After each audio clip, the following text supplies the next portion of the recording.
नमस्कार एवं हार्दिक स्वागत छ तपाईँ आदरणीय सम्पूर्ण महानुभावहरूलाई अनलाइन लोकसेवा क्लासको भर्चुअल क्लासमा। हामी यहाँहरू समक्ष हरेक दिन शाखा अधिकृत नायब सुब्बा र खरिदारको लागि उपयुक्त हुने विभिन्न टपिक्समा यहाँहरू समक्ष छलफल गर्दै आइरहेका छौँ। हाम्रो निरन्तरको छलफलमा आज हामी तपाईहरू समक्ष विज्ञान प्रविधि अन्तर्गत भाग 3 लिएर उपस्थित भएका छौँ। यसभन्दा अगाडि हामीले विज्ञान प्रविधि भाग 1 र भाग 2 यहाँहरू समक्ष प्रस्तुत गरिसकेका छौँ। हामीले यस भाग 3 लाई भाग 1 र भाग 2 कै निरन्तरताको रूपमा निर्माण गरेका छौँ। यहाँहरूले भाग 1 र भाग 2 हेरे पश्चात मात्र यो हेर्नुभयो भने सहज हुनेछ। हाम्रो आजको यस भिडियोलाई अन्तिमसम्म हेरेर लाइक, कमेन्ट र शेयर गर्न नबिर्सिनुहोला। साथै अनलाइन लोकसेवा क्लास युट्युब च्यानललाई सब्स्क्राइब गर्न पनि नबिर्सिनुहोला। सुरु गरौँ आजको हाम्रो यस श्रृङ्खला अन्तर्गत स्वास्थ्य सम्बन्धी जानकारी लिएर आएका छौँ। एनाटोमी भनेको शरीर संरचना र बनोटबारे विस्तृत जानकारी दिने विज्ञान हो। सुफाइन पोजिसन भनेको उत्थानो परेर सुत्नु हो भने प्रोन पोजिसन भनेको घोप्टो पारेर सुत्नु हो। अब यहाँहरू समक्ष शरीरलाई आवश्यक पर्ने मुख्य तत्त्वहरूको बारेमा छलफल गर्न गइरहेका छौँ। हामीले सुरुमा प्रोटिनको बारेमा छलफल गर्दैछौँ। कार्बन, हाइड्रोजन, अक्सिजन र नाइट्रोजन मिलेर प्रोटिन बन्दछ भने हरेक मानिसहरूको शरीरमा 16% प्रोटिन रहने गर्दछ। यसमा 24 थरीको अमिनो एसिड हुन्छ। सबै अमिनो एसिड भएको प्रोटिनलाई कम्प्लिट प्रोटिन भनिन्छ। दूध र अण्डालाई कम्प्लिट प्रोटिन भनिन्छ। प्रोटिनको कार्य भनेको बिल्डिङ बडी अर्थात् शरीर निर्माण एवं एन्टिबडी रोग प्रतिरोधात्मक क्षमताको विकास गर्ने हो।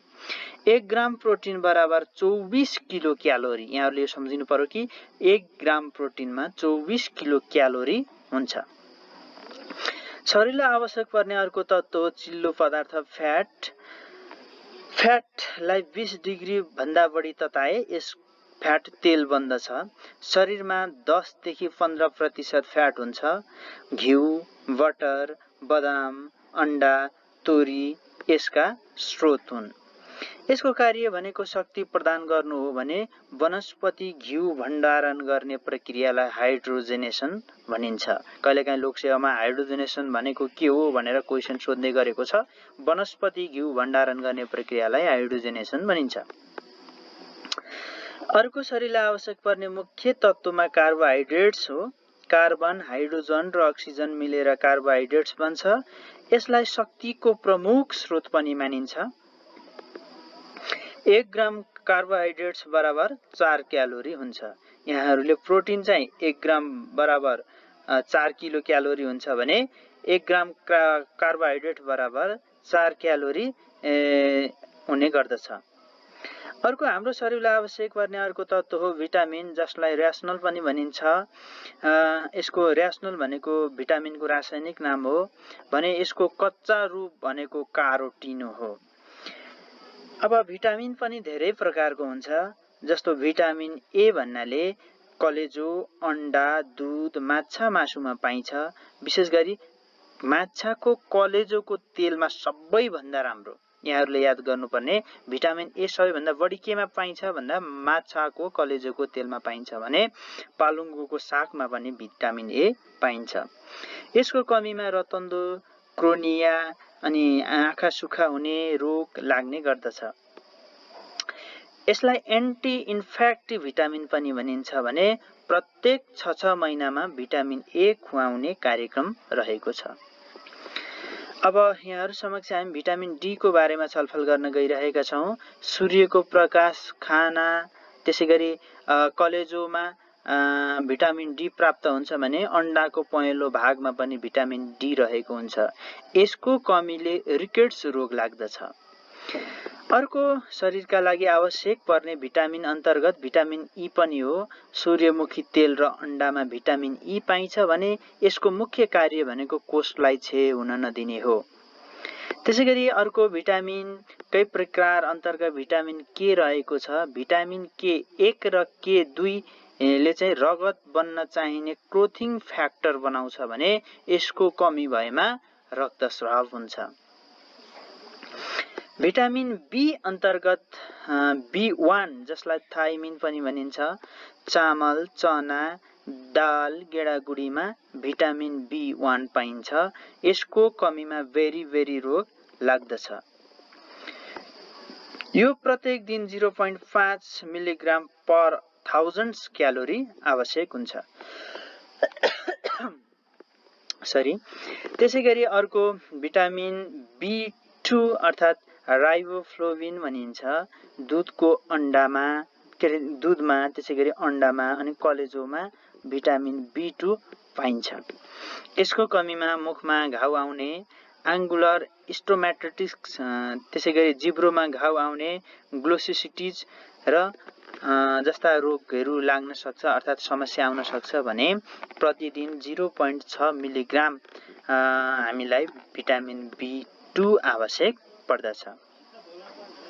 अर्को भिटामिन B3 हो जसलाई नाइसिन भनिन्छ भने कलेजो, मृगौला, कुखुराको मासुमा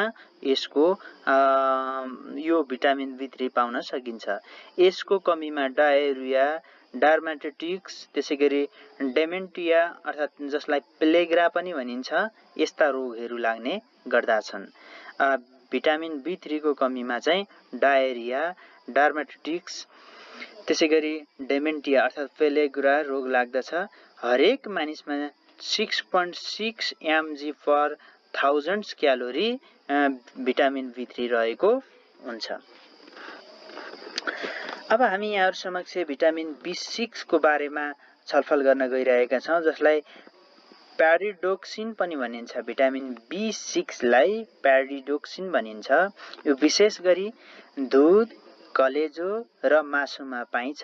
यसको कमीमा हात खुट्टा झमझमाउने, स्नायु प्रणालीमा चाहिँ बिग्रिने जस्ता समस्याहरू देखा पर्दछ।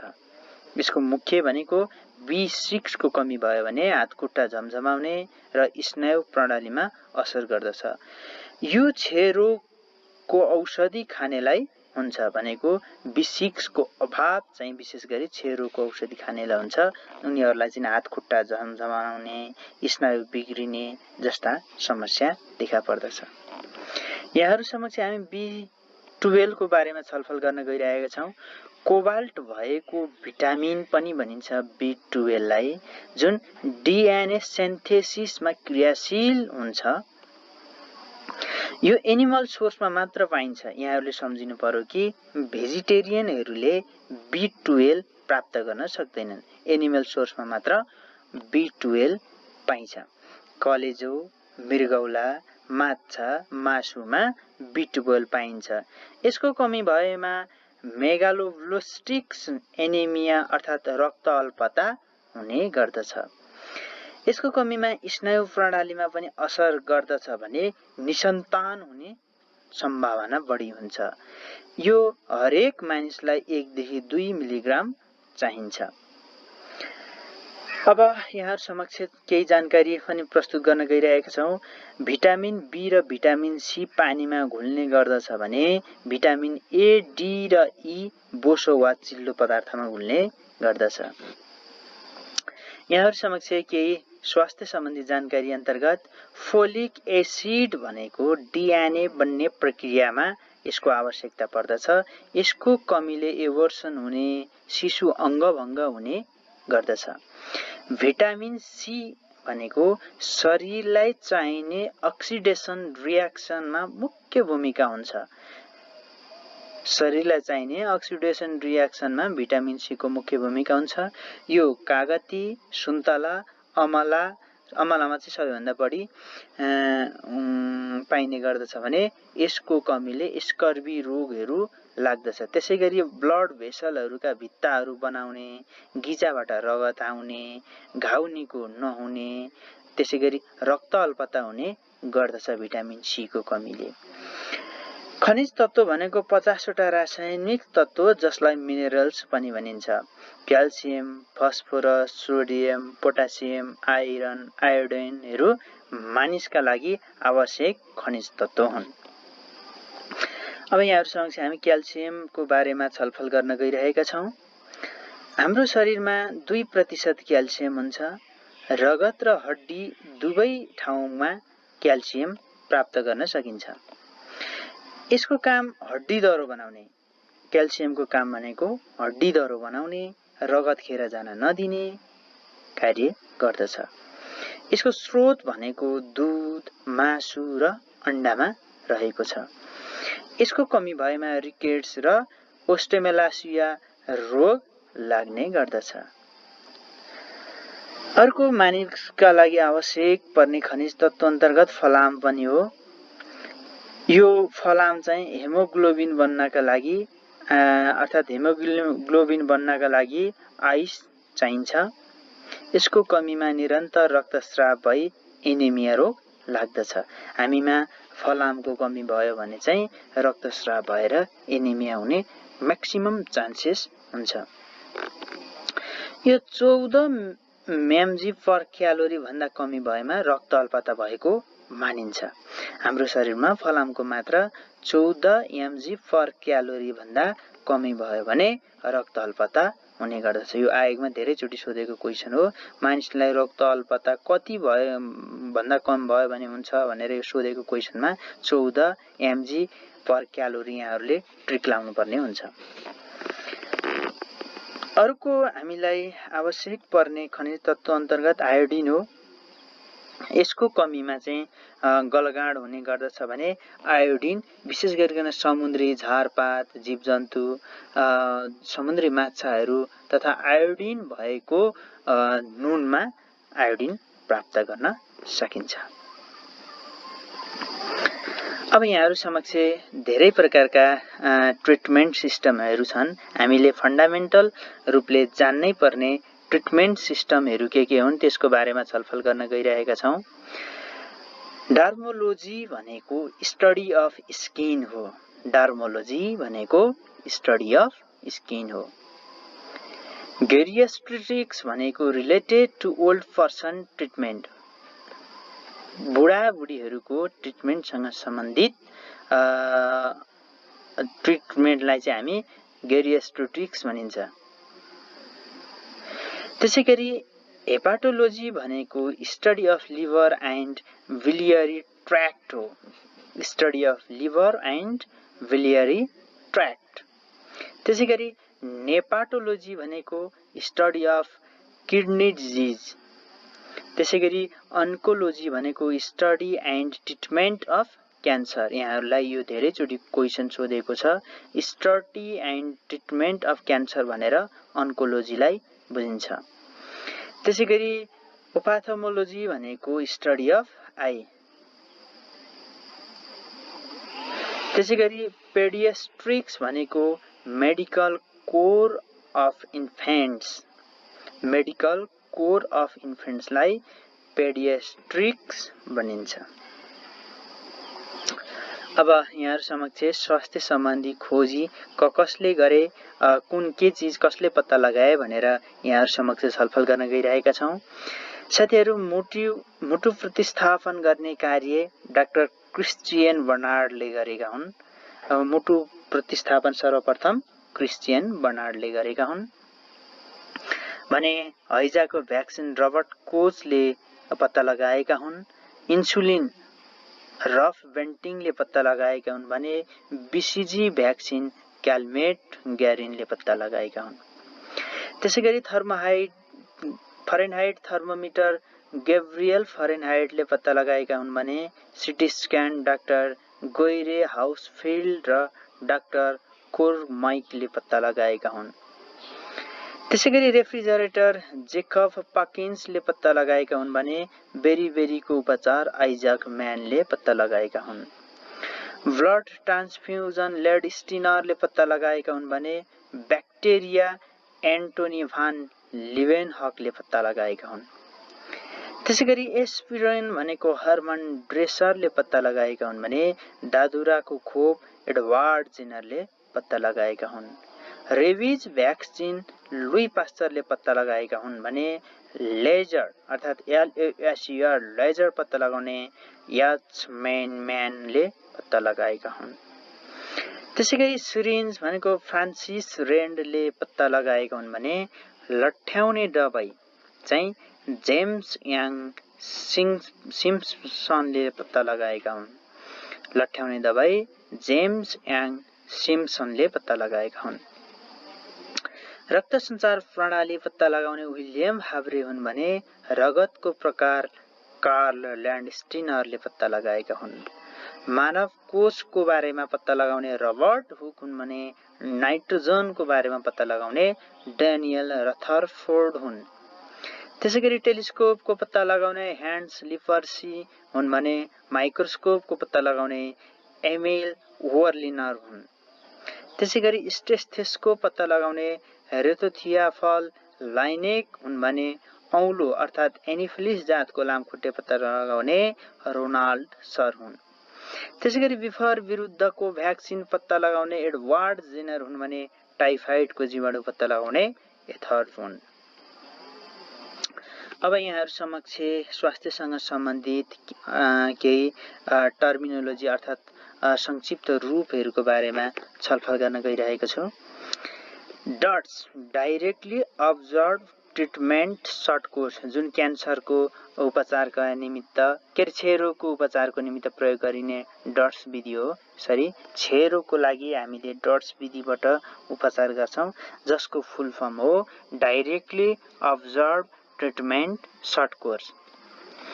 त्यसैगरी सीएमए भनेको कम्युनिटी मेडिकल एसिस्टेन्ट हो भने एएनएम भनेको एक्जुलरी नर्स मिडवाइफ हो। त्यसैगरी युएमएन भनेको युनाइटेड मिसन टु नेपाल हो भने आइसियु भनेको इन्टेन्सिभ केयर युनिट हो। त्यसैगरी सीसीयु भनेको कोरोनरी केयर युनिट हो भने ओपीडी भनेको आउटडोर पेशेन्ट डिपार्टमेन्ट हो। इसिजी भनेको इलेक्ट्रोकार्डियोग्राम हो भने एआरआई भनेको एक्युट रेस्पिरेटरी इन्फेक्सन हो। त्यसैगरी बीसीजी भनेको बेसिलस खल्टिमेट एन्ड गौरिन हो भने सीटीभीटी भनेको council for technical education and vocational training हो। सीबीआर भनेको क्युट डेथ रेट हो भने डीपीटी भनेको डिप्थेरिया पर्टुसिस टिटानस हो। त्यसैगरी एचआरडी भनेको ह्युमन डेभलपमेन्ट रिपोर्ट हो भने एमआइएस भनेको म्यानेजमेन्ट इन्फर्मेसन सिस्टम हो।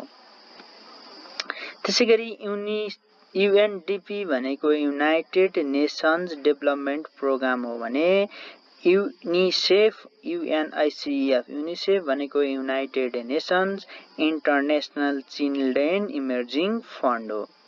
त्यसैगरी युएसआइडी भनेको United State Agency for International Development हो भने जाइका जेआइसिए जाइका भनेको Japanese International Cooperational Agency Japanese International Cooperational Agency हो। त्यसैगरी एफप्यान अर्थात् एफप्यान भनेको family planning association of Nepal हो। Family planning association of Nepal. Vital sign अन्तर्गत temperature blood pressure pulse and respiratory रेटको बारेमा जानकारी दिन्छ। क्युयुएससीको क्वाक भनेको अ फेक डाक्टर हो। नेशनल हेल्थ एजेन्सीज अन्तर्गत यहाँहरू बारेमा छलफल गर्न गइरहेका छौँ। नेपालका नेशनल हेल्थ एजेन्सीज भनेको नेपाल रेड क्रस सोसाइटी जसको स्थापना 1963 इस्वी सम्मतमा भएको थियो भने विक्रम सम्मतमा 2020 भाद्र 19 गते भएको हो। नेपाल ल्याप्रोसी एसोसिएसन पनि नेशनल हेल्थ एजेन्सी अन्तर्गत अर्को एउटा संस्था हो। त्यसैगरी फ्यामिली प्लानिङ एसोसिएसन अफ नेपालको स्थापना 2016 विक्रम सम्मतमा भएको हो भने नेपाल परोपकार संस्थाको स्थापना 2004 विक्रम सम्मतमा भयो भने 1947 इस्वी सम्मतमा भएको हो। अब यहाँहरू समक्ष धेरै महत्त्वपूर्ण अन्य जानकारीको बारेमा छलफल गर्दैछौँ। विश्वमा सबैभन्दा बढी हेलिकोप्टर पाइलोटीको जीवाणुको कारणले संक्रमण हुने ग्यास्ट्राइटिस हुने गर्दछ। यहाँहरूले के बुझ्नु पर्यो भने संसारमा सबैभन्दा बढी ग्यास्ट्राइटिस हुने गर्दछ धेरै मानिसहरूलाई जुन चाहिँ हेलिकोप्टर पाइलोटी जीवाणुले लाग्ने गर्दछ। खाद्य नलीको तल भाग आमाशय र ड्युडेनममा भएको घाउलाई पेल्ट्रिक अल्सर भनिन्छ। पित्त नलीमा पत्थर आएर बस्दा मानिसलाई कमलपित्त हुने गर्दछ। अरूले नदेखेको देख्ने, अरूले नसुनेको सुन्ने अवस्थालाई मिथ्यामास भनिन्छ। एमआरआई भनेको म्याग्नेटिक रेसोनेन्स इमेजिङ हो। त्यसैगरी स्तन क्यान्सर हटाउन महिलामा गरिने अपरेसनलाई मास्टेक्टोमी भनिन्छ। मास्टेक्टोमी। त्यसैगरी मृगौला प्रत्यारोपण गर्नुभन्दा पहिले गरिने परीक्षणलाई एचएलए ह्युमन ल्याङ्कोसाइट एन्टिजन भनेर भनिन्छ। प्रजनन स्वास्थ्य सम्बन्धी अवधारणा ईस्वी सम्वत 1994 मा कायरोबाट सुरु भएको हो।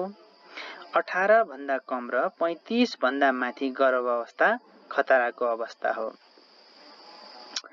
ढाड भएका जनावरले मानिसलाई सार्ने रोगलाई जुनोटिक डिजिज भनिन्छ। ढाड भएका जनावरले मानिसलाई सार्ने रोगलाई जुनोटिक डिजिज भनिन्छ। विश्वमा 10 स्वास्थ्य क्षेत्रका पुस्तकहरूमध्ये नेपालमा रहेको लक्ष्मीनारायण पुस्तकालय एक हो। विश्वका 10 वटा चाहिँ स्वास्थ्य क्षेत्रका पुस्तकालय मध्ये नेपालमा रहेको लक्ष्मीनारायण पुस्तकालय पनि एक हो। एमडिजी अचिभमेन्ट अवार्ड 1996 मा नेपालले प्राप्त गरेको थियो। कारण चाहिँ प्रति लाख 539 बाट प्रति लाख 229 मा मातृ मृत्यु दरमा झार्न नेपाल सफल भएको थियो। एन्जियोप्लास्टी उपचार भनेको चिरफार नगरी मुटुको धमनीमा आएको अवरोध हटाउने पद्धति हो। गर्भमा रहेको बच्चा छोरा वा छोरी भनी पत्ता लगाउने विधिलाई एमिनियोस्थेन्सिस भनिन्छ। एमिनियोस्थेन्सिस भनेर भनिन्छ। मृगौलालाई कानुनी रूपमा प्रत्यारोपण गर्ने पहिलो व्यक्ति नेपालमा हेमराज श्रेष्ठ हुन्। डेङ्गु रोगबाट 100 मुलुकमा 2 अर्ब 50 करोड भन्दा बढी मानिसहरू जोखिममा रहेको तथ्याङ्क फेला परेको छ। स्वाइन फ्लू मेक्सिकोबाट सुरु भएको हो भने यो H1N1 भाइरसबाट लाग्दछ। बर्ड फ्लू 2005 मा कम्बोडियाबाट देखा परेको हो। सबैलाई दिन सकिने ब्लड ओ नेगेटिभ हो। भाडामा बच्चा जन्माउने आमालाई सेरोगेट मदर भनिन्छ। ओम अस्पतालमा 2061 फागुन 20 मा टेस्ट ट्युब बेबीको जन्म भएको थियो जसको नाम ओम मणि तामाङ हो। पहिलो टेस्ट ट्युब बेबी इन ब्राउनले 1978 जुलाई 25 मा भएको हो। पहिलो टेस्ट ट्युब बेबी इन ब्राउन जुन चाहिँ 1978 जुलाई 25 मा उनको जन्म भएको हो। नेपालको पहिलो स्नायु अस्पताल national institute of neurological and applied science हो जसको स्थापना 2064 वैशाख 12 मा पाँचबारीमा भएको हो। रक्त सञ्चार सेवाको सुरुवात विक्रम सम्वत 2033 साउन 12 गते रेड क्रस सोसाइटीले गरेको हो। हिमालय क्षेत्रमा जडीबुटीद्वारा उपचार गर्ने परम्परागत विशेषज्ञतालाई आम्ची भनिन्छ। 2012 लाई राष्ट्रिय खोप वर्षको रूपमा मनाएको थियो। अब यहाँहरू समक्ष महत्त्वपूर्ण अन्य जानकारीमा दादुरा रुबेला भनेको पारामिक्जो भाइरसबाट लाग्दछ। 1 मिनेटमा 14 देखि 18 पटक सास फेरिन्छ भने भर्खरै जन्मेको बच्चाले 40 देखि 50 पटकसम्म सास फेर्ने कार्य गर्दछ। बीसीजी खोप बच्चा जन्मन साथ दिइन्छ भने ओपीभी चाहिँ पोलियो रोगको लागि दिइन्छ। बच्चा 6 महिना भएपछि मात्र ओपीभी खोप दिइन्छ। डीपीटी भनेको डिप्थेरिया पर्टुसिस टिटानस हो। बच्चा 4-5 दिन भएपछि 1 महिनामा एकचोटि बच्चा 4-5 दिन भएपछि एक महिनामा एकचोटि दिने गरिन्छ डीपीटी खोप। मिजल्स भनेको दादुराका लागि दिने खोप हो। यो बच्चा 9 महिना पुगेपछि मात्र दिन्छ। नेपालमा खाद्य कार्यक्रम 2065 सालबाट सुरु भएको हो। स्वास्थ्य रहनको निमित्त हामीलाई 13 प्रकारका भिटामिनको आवश्यकता पर्दछ। मानव शरीरमा नुनको मात्रा 0.9% रहेको हुन्छ। मानव शरीरमा 60% पानी रहेको हुन्छ। हरियो सागपातमा 80 देखि 90% पानी हुन्छ भने दूधमा पाइने प्रोटिन क्याजिन हो भने गहुँको पिठोमा पाइने प्रोटिन गौल्टिन हो। फुकेनास अर्थात् क्वासी उर्कर प्रोटिनको कमीले लाग्ने रोग हो। 15 वर्षमा खोपका मात्रा पूरा गर्नेको संख्या 64% रहेको छ। सार्वजनिक स्थलमा धूम्रपान नियन्त्रण गर्नको निमित्त 2068 साल साउन 22 गतेबाट सार्वजनिक स्थलमा धूम्रपान गर्न नपाइने नियमावली लागू भएको हो। अन्तर्राष्ट्रिय उपभोक्ता दिवस प्रत्येक वर्ष मार्च 15 मा मनाइन्छ। त्यसैगरी इन्क्युबेसन पिरियड भनेको रोग नसर्ने अवधि हो। अब यहाँहरु समक्ष हामी रोग लाग्ने कारणको आधारमा रोगहरूको वर्गीकरण बारेमा जानकारी गर्न गइरहेका छौं। रोग के कारणले लाग्छ भनेर रोगहरूको वर्गीकरण हामीले गरेका छौं, जसमा जीवाणुबाट लाग्ने रोगहरूमा लहरे खोकी, भ्याकुते रोग, मस्तिष्क ज्वरो, हैजा, कुष्ठरोग र न्युमोनिया र धनुष्टङ्कार हुन् भने विषाणु भाइरसबाट लाग्ने पोलियो, हेपाटाइटिस, ठेउला, इन्फ्लुएन्जा, बिफर, रेबिज र दादुरा हुन्। त्यसैगरी चर्म रोग भन्नाले कुष्ठरोग, लुतो र दादलाई लिन्छ भने यौन रोग भन्नाले सुजाक, भिरङ्गी, एचआईभी, एड्सलाई लिइन्छ। त्यसैगरी प्रजुवाणुबाट लाग्ने भनेको आउँ, हैजा, औलो र कालाज्वर, आका आउ पनि भनिन्छ भने कृमि रोग भनेको हात्तीपाइले र जुकालाई लिइन्छ कृमि रोग। हस्त सम्पूर्ण आदरणीय महानुभावहरूलाई हाम्रोको आजको यस भिडियोलाई अन्त्यसम्म हेरिदिनु भएकोमा धेरै धेरै धन्यवाद। हामीले शाखा अधिकृत नायब सुब्बा र खरिदारको लागि उपयुक्त हुने पाठ्यक्रमले तोकेका कुनै पनि सब टपिक्स नछोडिकन आजको भिडियोमा यहाँहरूलाई चाहिने यथेष्ट जानकारी प्रस्तुत गर्यौं। नेपालका इन्स्टिच्युटहरूमा गएर क्लास लिनको निमित्त जो आदरणीय महानुभावहरू सक्षम हुनुहुन्न, उहाँहरूलाई भूगोलले साथ दिएको छैन, आर्थिक समस्या परेको छ भने हाम्रो यस अनलाइन लोक सेवा क्लास युट्युब च्यानलमा अपलोड गरिएका भिडियो हेर्नु भएमा नेपालका प्रतिष्ठित इन्स्टिच्युटहरूमा अध्यापन गराउनुहुने प्रशिक्षकहरूबाट यो डकुमेन्ट तयार पारिएकोले यहाँहरूको तयारीलाई पूर्णता दिनेछ र यहाँहरू सफल हुनुहुनेछ भन्ने हामीले पूर्ण विश्वास लिएका छौं। हाम्रो यस युट्युब च्यानल अर्थात् अनलाइन लोकसेवा क्लासलाई सब्स्क्राइब गर्न नबिर्सिनुहोला, साथै नजिकै रहेको बेल आइकनलाई पनि दबाउन नबिर्सिनुहोला, यानि कि हाम्रो अर्को भिडियो आउने बित्तिकै यहाँहरूले नोटिफिकेसन पाउनुहुनेछ र तुरुन्तै ज्ञानमा यहाँहरू अपडेट हुनुहुनेछ। हस्त आजको यस भिडियो हेरिदिनु भएकोमा धेरै धेरै धन्यवाद दिँदै आजको यस श्रृङ्खलाबाट बिदा हुन्छौं। हस्त, धन्यवाद, नमस्कार।